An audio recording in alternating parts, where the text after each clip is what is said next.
And first, a father and daughter are out of the hospital and they're back home in Chicago after lightning hit them as they left a Yankees spring training game right here in Tampa. We talked with Ashley Moberg and her dad last week from their hospital beds at TGH.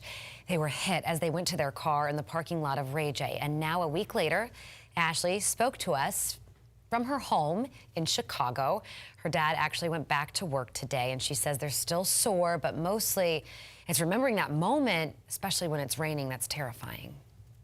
Probably 2 days after we got back, it was raining outside, and my dad had went to go get the mail, and I went to go let my dog outside, and we froze at the door because it was so eerie. It brought us back to when we were laying there, not able to move.